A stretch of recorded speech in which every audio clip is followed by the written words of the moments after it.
Most people have no idea how much money they actually need to retire, and when they finally find out, some of them realize they're a lot closer than they thought. Today we're talking about the 4% rule, what it is, where it came from, and how you can use it to figure out your real retirement number. Not some vague, intimidating figure a financial advisor throws at you, your actual number based on your actual life. Let's get into it. The front rule is one of the most important concepts in personal finance, and it's surprisingly simple. It says that if you withdraw 4% of your investment portfolio per year in retirement, your money has a very high probability of lasting at least 30 years. That's it. That's the rule. So if you have $1 million invested, 4% of that is $40,000 per year.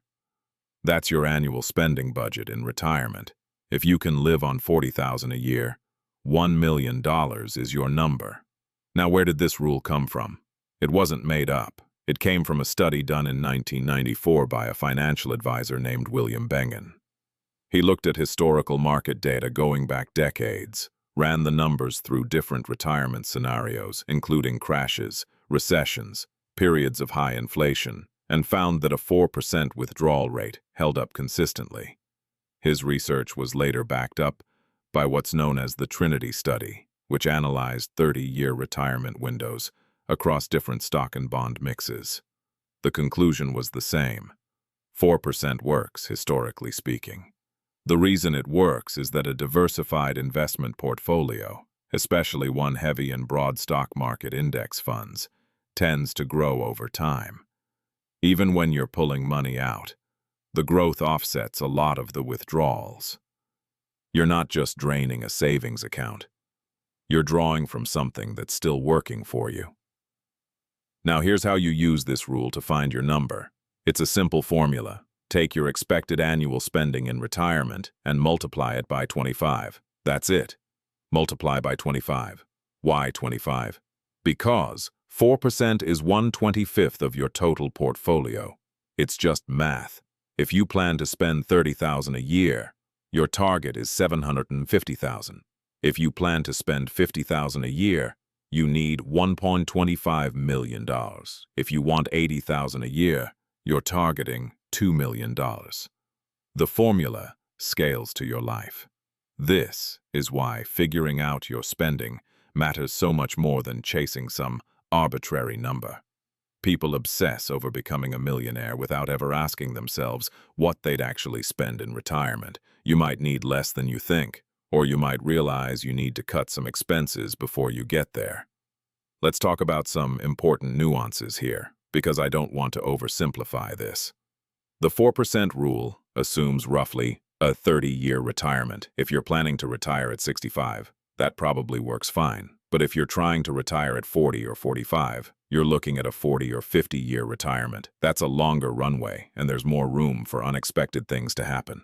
Some researchers suggest that for early retirees, a 3% or 3.5% withdrawal rate is more conservative and more appropriate.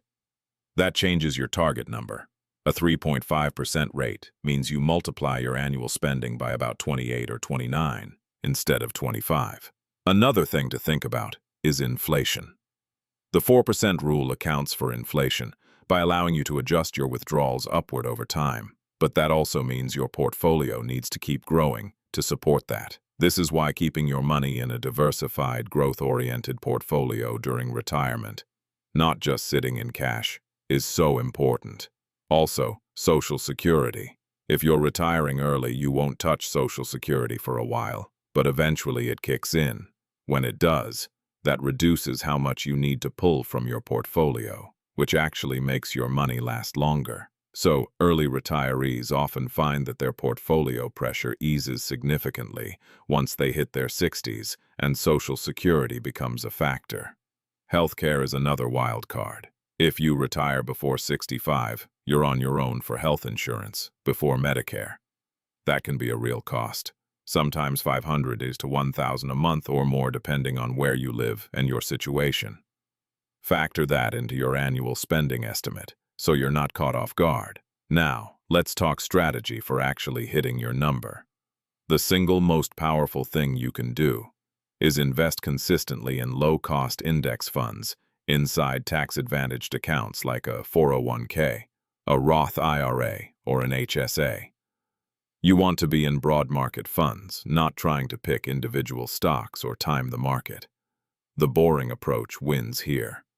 Then, you need to know your savings rate. The higher the percentage of your income you save and invest, the faster you reach your number. Someone saving 50% of their income can reach financial independence in roughly 17 years from zero. Someone saving 70% can get there in about 8 to 9 years. This is math, not magic. The gap between what you earn and what you spend is the engine that gets you there. Use a simple tracker. Know your monthly expenses. Run the 25x calculation. That's your target. Then figure out how long it takes you to get there based on what you're currently investing each month. Tools like compound interest calculators make this really easy, and seeing the timeline laid out makes the goal feel real and achievable. The 4% rule isn't perfect. No rule is. Markets can have extended bad periods. Expenses change. Life happens. But as a starting framework, as a way to ground your retirement planning in something concrete rather than guessing, it's incredibly useful. It turns some day into an actual number, and it turns that number into a plan. You don't need to be a financial genius to retire early. You need a target, a strategy, and consistency. That's what we're here to break down for you, every single week. If this video helped you understand where you actually stand on the path to financial independence, do us a favor and hit that like button. It genuinely helps more people find this channel, and if you want to keep building toward a future where your money works so you don't have to, subscribe to YieldPath. We're just getting started.